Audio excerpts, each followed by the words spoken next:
e desfrutar de momentos. Irmãos, hoje é uma quarta-feira de poder, de muito poder, né?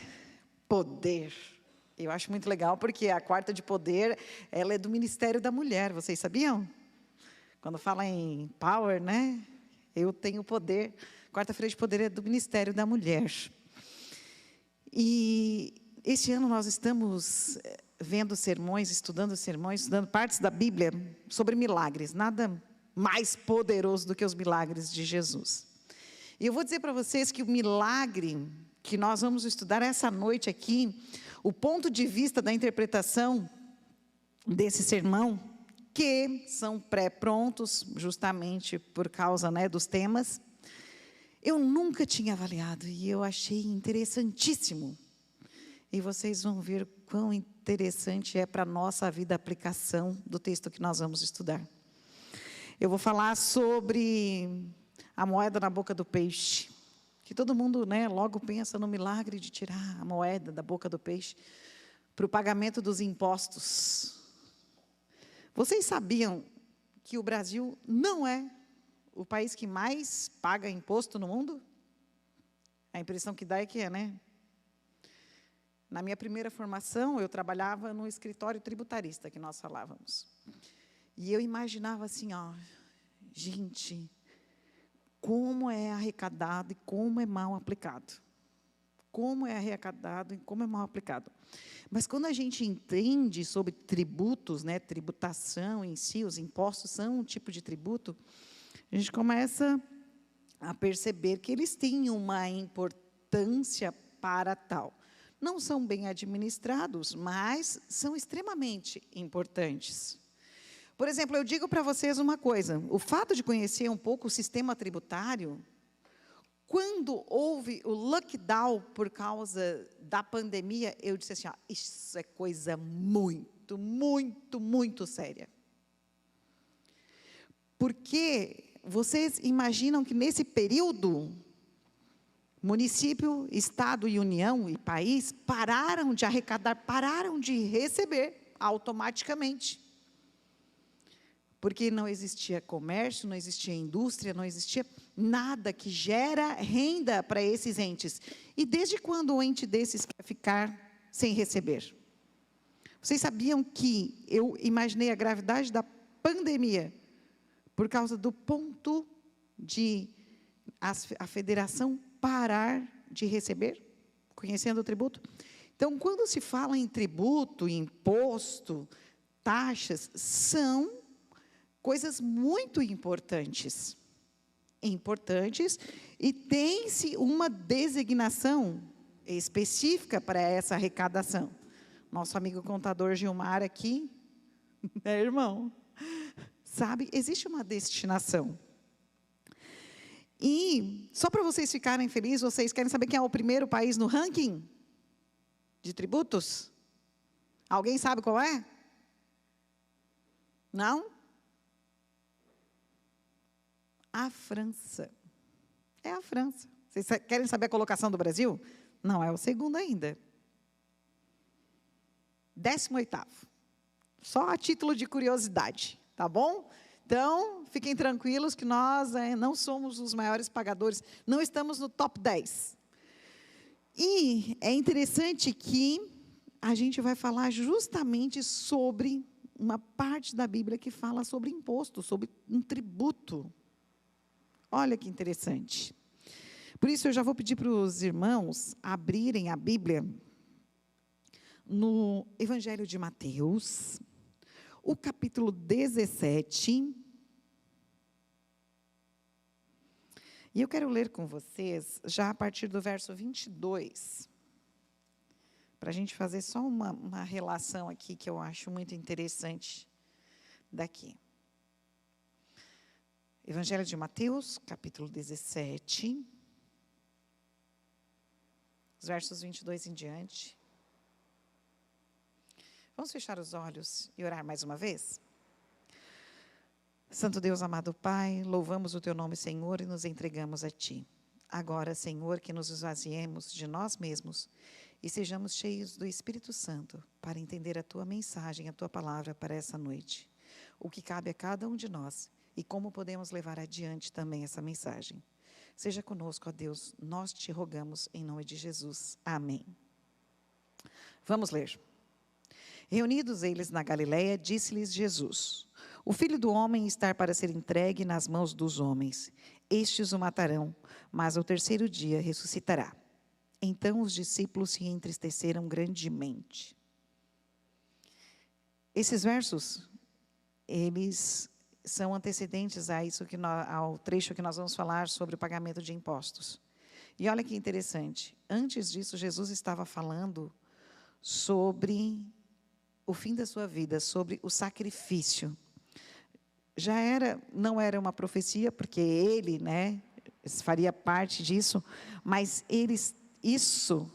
o que aconteceu aqui já antecedia os dias do sacrifício de Cristo. Antecedia algo extraordinário. Vamos continuar, versos 24. Tendo eles chegado a Cafarnaum, dirigiram-se a Pedro, os que cobravam o imposto das 2 dracmas, e perguntaram: não paga o vosso mestre as 2 dracmas? Sim, respondeu ele.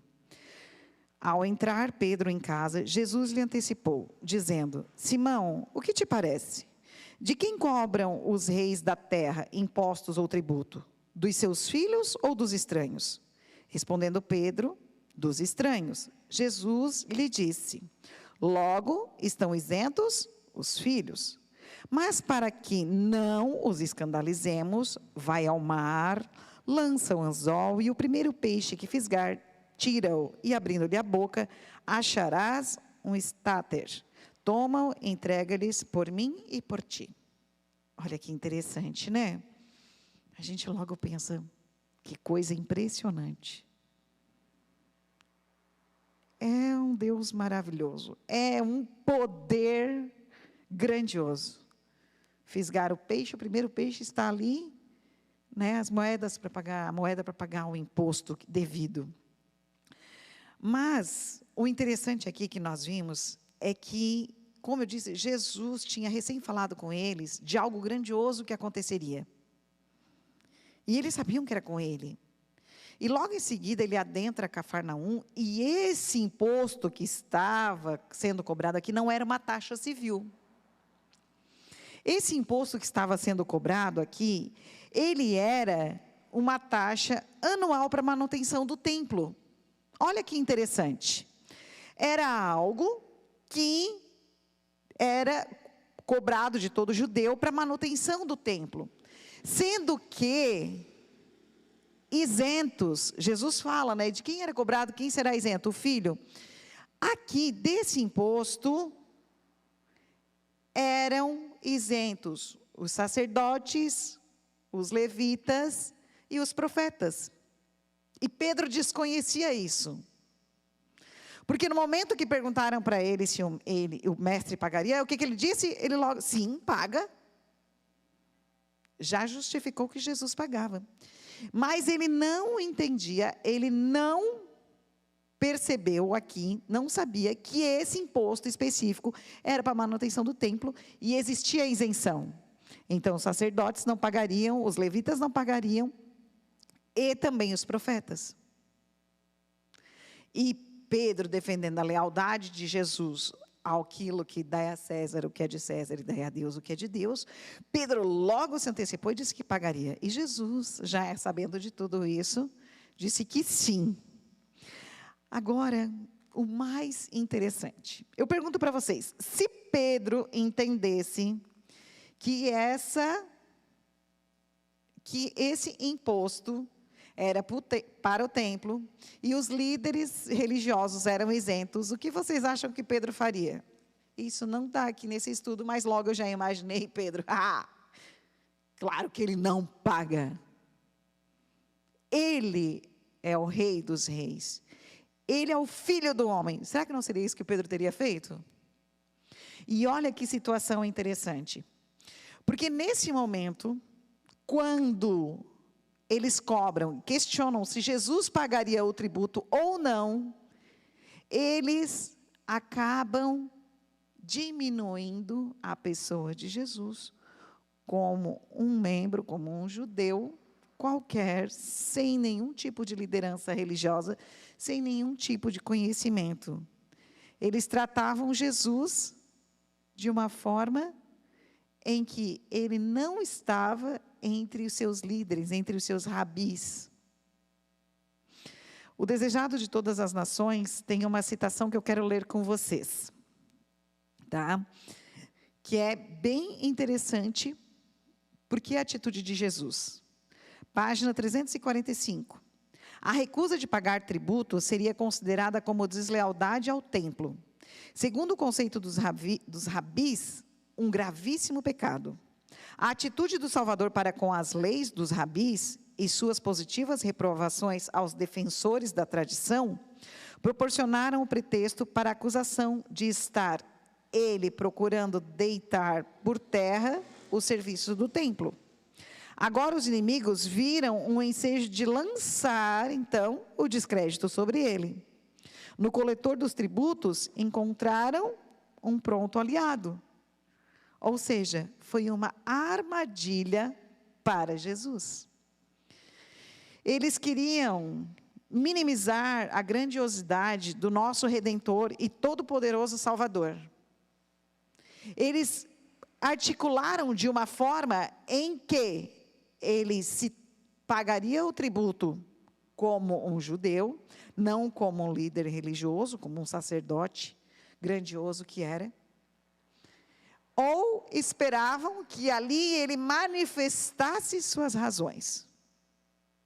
Que ali ele enfrentasse e debatesse. Mas vem a primeira lição. Com elegância e sabedoria, Jesus diz o que a Pedro? Vá ao mar, jogue o anzol. Primeiro peixe que fisgar, você vai tirar. Jesus, em momento algum, enfrentou, debateu sua condição, sua razão. Ah, eu tenho razão, eu sou isento, eu não vou pagar.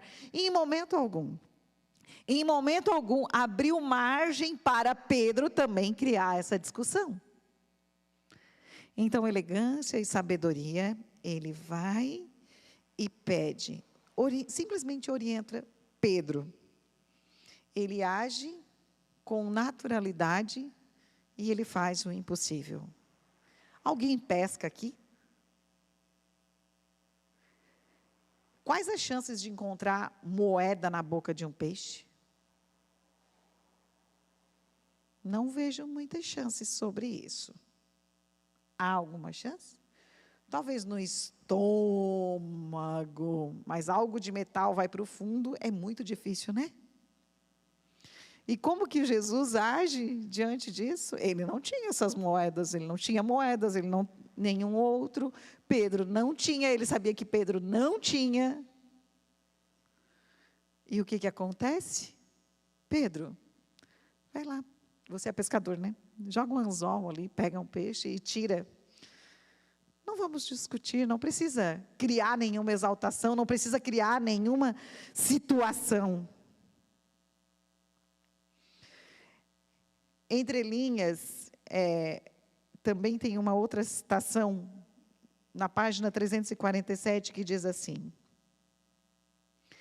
com esse milagre, Jesus nos ensina a não nos colocarmos desnecessariamente em oposição ao que está estabelecido. No que for possível, devemos evitar que nossa fé seja mal interpretada, sem sacrificar nenhum princípio da verdade. Os debates devem ser evitados sempre que possível. Então, irmãos, eu vou questionar para vocês. Vamos falar aqui. No nosso dia a dia, na nossa vida, no que a gente tem de corriqueiro, como é que é a nossa situação? Diante da legislação, muitas vezes a gente tem direito, né? Não vamos falar de tributos, do que eu tenho que pagar, eu não tenho. Por mais que nós saibamos que sejam, assim, valores altíssimos. Igual uma pessoa como eu, por exemplo, se eu tivesse uma renda satisfatória e fosse declarar, eu trabalharia em torno de 4 meses no ano, só para pagar meus tributos. Não é mais ou menos isso, contador? É mais ou menos isso. 27,5% agora com alterações conforme a renda. Então, não vamos discutir. Há casos, quando são cobrados indevidamente, a gente até tenta restituir, discute aí, administrativo ou judicialmente, mas não vamos falar de tributos, vamos falar da nossa vida no dia a dia. Porque o que nós vimos aqui, nós não vamos ver que é tirar moeda da boca do peixe, mas a postura de Jesus diante da situação. É esse o ponto fundamental. Então, eu pergunto para vocês, no dia a dia, no nosso trabalho, situações do nosso trabalho, com colegas de trabalho, com clientes, pacientes ou pessoas que nós atendemos, com os nossos superiores hierarquicamente no nosso local de trabalho, em casa, às vezes pequenas situações, no trânsito, deixa eu contar uma coisa para vocês. Eu acho que a maioria de vocês sabe que eu moro aqui do lado, né? Do lado da lanchonete, aqui nessa esquina. E a nossa garagem, agora ela está sendo mudada, mas ela é anexa à lanchonete. A nossa garagem é anexa à lanchonete. Agora, a gente está mudando, eles estão construindo uma garagem para dentro do cercado, para a garagem ficar, ou é a proposta. Mas eu vou contar para vocês. Eu chego todos os dias, de segunda a quinta-feira, depois das 8 horas da noite. 8h15, 8h20, 8h30, 9 horas, depende do que tem. E quase todo dia tem um carro parado na frente da garagem. Gente, é complicado. É uma coisa simples, é simples. Mas todo dia você chega cansado, às vezes com chuva. Eu estou levando minha pequena, agora de férias não, mas eu levo ela para o trabalho comigo, ela tem um espaço para ficar lá. Eu chego às vezes tarde com ela cansada e tem um carro estacionado na garagem. Sinceramente, eu tenho que aprender muito com a elegância de Jesus. Não é verdade? Aqui diz para não causar desentendimento, principalmente para eu demonstrar meu amor. No domingo, eu preguei numa igreja e eu falei sobre a situação de nós testemunharmos, né, e pregarmos, levar a mensagem. E eu vou pregar a Sandrinha, o amor de Jesus é assim. Daí, de repente, a Sandrinha veio lá me descabelando, brigando, batendo, para tirar o carro da minha garagem. E ela vai dizer assim, meu Deus, essa aí é de Jesus? Né? Essa aí é que está querendo me pregar a palavra de amor? Os debates desnecessários. Em casa, gente, quantas vezes nós temos debates desnecessários em casa? Por uma roupa jogada no chão, por uma porta aberta, por um sapato sujo, por N situações, ou tudo junto também ao mesmo tempo. Às vezes é desnecessário, porque a gente fala por aqui, sai por aqui, e só se desgasta. Essa elegância que Jesus teve no momento em que ele estava sendo desafiado, naturalmente humilhado por ser rebaixado, não reconhecido em sua grandiosidade, algo já articulado, que ele viu que era articulado, pegaram a oportunidade do cobrador de impostos, perguntaram para Pedro, imagina você se sentir assim, estão armando contra mim. E o que nós temos que fazer quando nos deparamos com situação assim? Em casa, no trabalho, no trânsito, com a família, com vizinhos. Quem é que mora em prédio? Alguém mora em prédio? Ninguém mora em prédio? Alguém já morou em prédio? Ó, lá tem uma mãozinha, aqui também, né? Se a gente mora embaixo, é assim, ó. Tudo que acontece no apartamento de cima, a gente escuta. Uma descarga na madrugada, um sapato, uma TV, um móvel arrastado, tudo a gente escuta quando mora num prédio. O meu primo morava no 8º andar. E a vizinha do 7º não queria nem que ele desse descarga se ele fosse no banheiro na madrugada. Ele não podia chegar à noite e a chave ter chaveiro e barulhar na maçaneta. Ele começou a sofrer com isso. E ele tolerou durante um bom tempo. E ele deu um exemplo que me lembrou tudo aqui por causa de... Ele deu um grande exemplo. Ele era advogado. Ele entrou com uma medida judicial, começou a fazer tudo rigorosamente. Ela foi intimada, ele não foi discutir. Mas ele colocou feltro embaixo do pé de todos os móveis. Só andava de pantufa, tinha chave unitária, mas ele disse que ele jamais iria no banheiro à noite e não daria descarga. Isso não pode, porque daí era falta de higiene, ele dizia assim. Então, ele foi tolerante, ele teve isso, e ele não era um cristão. Mas, em momento algum, ele criou um debate, um desgaste com a vizinha, que tanto pegou no pé dele. Então, imagina, gente, e isso levou meses. Então, imaginem, tudo que nós temos que saber, e o mais importante, dessa história, é que Deus é Deus, comigo ou semigo. Você já ouviu aquela frase de que Deus sem a minha pessoa continua sendo Deus, mas eu sem Deus sou nada? É mais ou menos assim. Deus, Ele continua agindo na nossa vida milagrosamente. Muitas vezes nós não percebemos que Ele tem tirado moeda da boca dos peixes para resolver as situações que nós estamos. Ele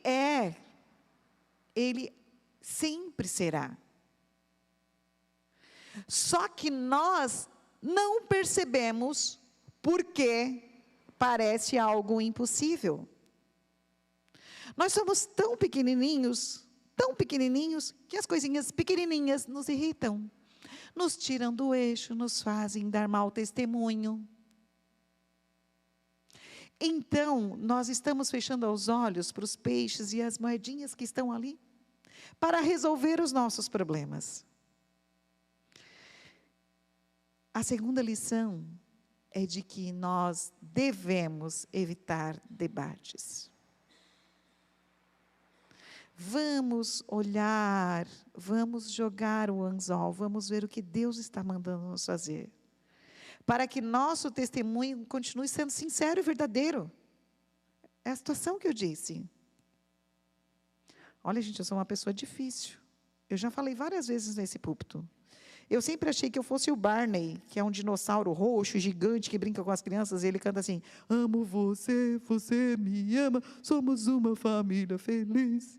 Até que um dia eu vi um meme que é assim: como acho que eu estou falando? Daí embaixo um Tiranossauro Rex, aquele lá do Jurassic Park, como as pessoas estão vendo eu falar. Então, às vezes, nós não percebemos como nós estamos. E a lapidação é diária. Eu sempre achei que eu fosse um docinho, gente. Sempre. Achei que era um amor.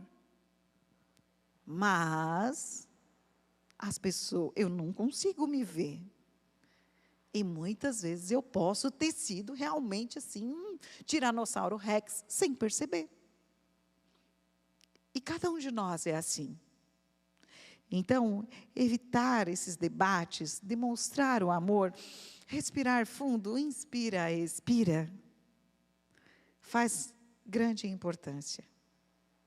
Irmãos, outra parte que eu quero falar aqui, que a gente tem que saber que, sim, são muitos tributos que nós temos impostos e dificuldades, e a gente reclama. Mas Jesus, mesmo sendo indevido, porque ele era isento, ele pagou. O cumprimento daquilo que nós devemos fazer, dos nossos compromissos, das nossas responsabilidades, devem ser sempre realizados. Isso faz parte também do nosso caráter cristão. Então, que nós possamos observar que Deus continua operando os milagres, fazendo sempre o impossível, mas aos nossos olhos não estão visíveis. Que evitar os debates entre o que é certo e errado, eu ter razão ou não ter, muitas vezes estão me distanciando daquilo que eu tenho, que é a minha comunhão com Deus. Eu quero ler, para nós encerrarmos, Filipenses 4:19.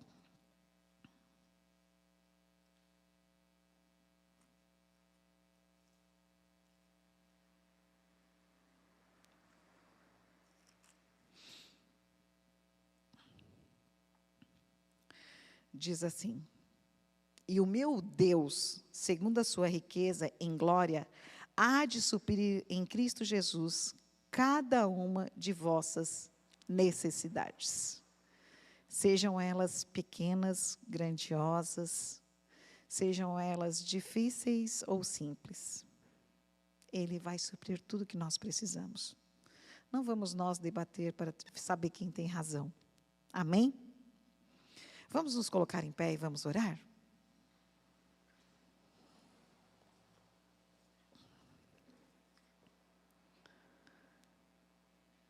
Santo Deus, amado Pai, nós louvamos o Teu nome, Senhor, e te agradecemos pela vida maravilhosa, a oportunidade de estarmos aqui com Tua misericórdia, Teu amor e Teu perdão.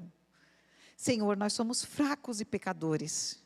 Qualquer coisa pode nos tirar do eixo, e nós dizemos que isso é nosso lado humano, e realmente é nosso lado humano. Mas que cada um de nós possa, cada dia mais, estar pertinho de Ti, tendo o Senhor como nosso melhor amigo, conversando, buscando a comunhão, para refletir o Teu amor.